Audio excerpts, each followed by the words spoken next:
Hello my brother and sisters. तो कैसे हो आप सब? आई होप आप सब बहुत अच्छे होंगे। आज मैं फिर से आप लोगों के लिए एक नए वीडियो लेकर हाजिर हूँ और आज हम लोग इस वीडियो में unit 9 A the Shri Krishna eating house chapter के इम्पॉर्टेंट वर्ड मीनिंग्स को देखने वाले हैं, वो भी लर्निंग ट्रिक के साथ। तो चलिए स्टार्ट करते हैं। तो वर्ड मीनिंग्स, वर्ड नंबर 1 सैबिस्ट।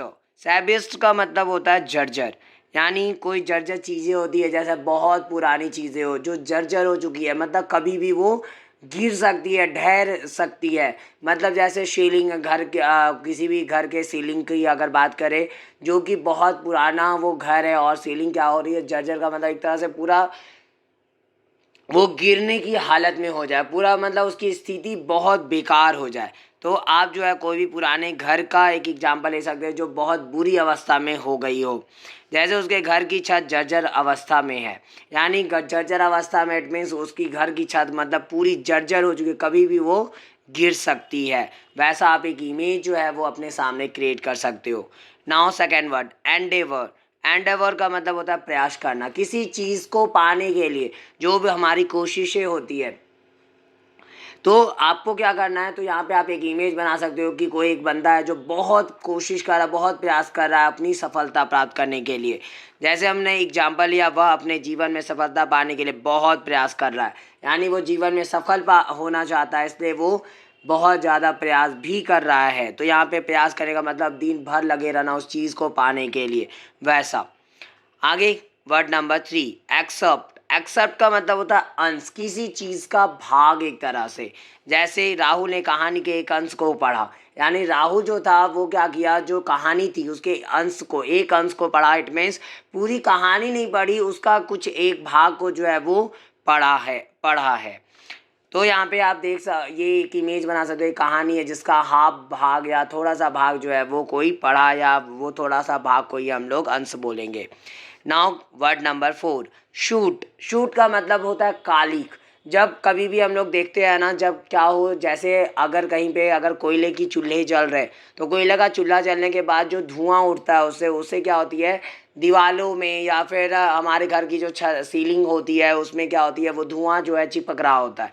और कुछ दिन के बाद क्या देखते हैं हम लोग, एक धुएं की परत सी जम जाती है, वो कालिख की परत जम जाती है। जैसे जैसे धुआं उस पर जा रहा होता है तो वो कालिख जो है वो लगती चली जाती है, और वहाँ पे कुछ दिन के बाद जो है वो मोटी सी परत देखने को मिलती है। तो जैसे दीवार पर कालिख लगी है, तो यहाँ पे जो है एक उदाहरण है, जैसे दीवार पर क्या है, कालिख लगी हुई है, यानी वो काला सा जो पाउडर होता है जब चूल्हे ये सब जलने के बाद जो निकलती है, वो चीज़ों के बारे में बात की गई है। Now word number 5 grim. Grim का मतलब होता है जमी हुई गंदगी। जब कहीं पे भी कोई जगह ऐसी हो जहाँ पे बहुत दिन से मतलब साफ सफाई ना हो रही हो, तो वहाँ पे क्या होता है, जो धूल के कण होते हैं वो दीवारों पे या कहीं पे भी वो जो है चिपकते चली जाती है, और उसकी एक मोटी परत जो है आपको देखने को मिलती है। तो कालिक तो अभी हम बात किए ही, जिसमें कालिक भी जो होता है बहुत जगह वो थोड़ी मोटी परत जो उसकी जम जाती है दिन प्रतिदिन। वैसे ही यहाँ पे अगर ग्रीम की बात करें तो वो एक ऐसी गंदगी की बात की हो, जैसे धूल के कण हो गए या और भी चीज़ें जो क्या होती है, दीवार ये सब में चिपकती चली जाती है। और तो जैसे हमने एग्जांपल लिया, खिड़की जमी हुई गंदगी से मोटी दिख रही थी, यानी जमी हुई गंदगी, खिड़की में बहुत दिन से खिड़कियों को साफ नहीं किया गया, तो उसमें क्या हुई, परत जो है वो गंदगी की जमती चली गई, और वो खिड़की जो है वो मोटी दिख रही थी। यानी जहाँ वो खिड़की जो नॉर्मल ऐसी लकड़ी उसकी जो होती है, उसके दरवाजे जो होते हैं, जो खिड़की की जालियाँ होती है, वो क्या पूरी तरीके से एक तरह से पैक हो चुकी है, और वो मोटी मोटी परत चढ़ चुकी है उसमें। आगे वर्ड नंबर 6 कॉबवेज। मकड़ी का जाला। कॉबवेज का मतलब क्या होता है, जो मकड़ी का जाला होता है उसको को हम लोग कॉबवेज बोलते हैं। तो आप एक इमेज बना सकते हो, जैसे मैंने एक एग्जांपल लिया, मकड़ी का जाला पूरे कमरे में लगा।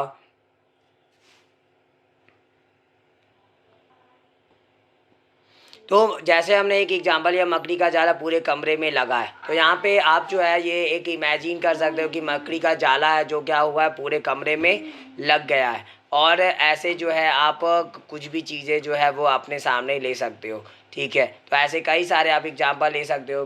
तो कि मकड़ी के जाले जो कहाँ पूरे रूम ये सब में लगे पड़े हैं, वो सारी चीज़ें। Now word number 7, फ्रॉनिंग। फ्रॉनिंग का मतलब तेवर। जैसे कई लोग जो होते हैं ना, कुछ मतलब कुछ बड़े मुकाम हासिल नहीं कर लेते, उनके अंदर तेवर आ जाता है कि लगता है जैसे वही है दुनिया के महान इंसान। तो वो तेवर, जैसे उसके तेवर ऐसे हैं जैसे कि वह बहुत महान इंसान है। इट मीन्स ऐसे वो तेवर है उसके रखे हुए, यानी ऐसा दिखाता अपने आप को कि लगता है जैसे बहुत महान इंसान हो। तो जैसे अपने आप को ज़्यादा अपना महान बताते रहना, हमेशा एकदम तेवर में रहना, हाँ हम बहुत बड़े हैं ऐसा। तो वो सारी चीज़ें जो है इसमें आती है। तो फ्रॉनिंग इट मीन्स तेवर। तो तेवर जो है वो कोई भी तेवर्स होते हैं, वो सारी चीज़ें जो है वो इसमें आ रही होती है। Now word number 8, इंक्विसिटिव। इंक्विसिटिव का मतलब होता है जिज्ञासु। जिज्ञासु जो है, जैसे जिज्ञासु की अगर बात की जाए तो कोई किसी चीज़ के प्रति हमारे अंदर बहुत ज़्यादा जिज्ञासा आ जाती है, यानी हमको वो चीज़ें करनी है या ये चीज़ें करनी है, और भी बहुत सारी चीज़ों की जिज्ञासा होती है। तो जैसे वह किसी भी चीज़ के बारे में जानने के लिए बहुत जिज्ञासु रहता है, यानी वह जो है कोई भी चीज़ के बारे में जानने के लिए क्या करता है, बहुत जिज्ञासु होता है। यानी वो अगर कोई भी चीज़ को देखता है तो उसके अंदर एक सवाल उठने लगते हैं, उसको लग रहा होता है कि नहीं वो चीज़ें हासिल कर ले, हम वो चीज़ के बारे में जान ले, वो ऐसा। अब है वर्ड नंबर 9, पॉकिंग। पॉकिंग का मतलब होता है ढकेलना। वह उसे ढकेल दिया, यानी ढकेलना इट मीन्स किसी गड्ढे की तरफ धकेल देना ऐसा।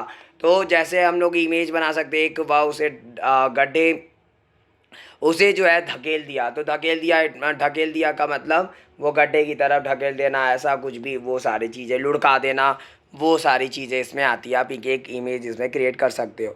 Now word number 10, sweltering. Sweltering का मतलब होता है तपती, यानी जैसे अभी के दिनों, अभी गर्मी के मौसम में बहुत तपती वाली गर्मी है।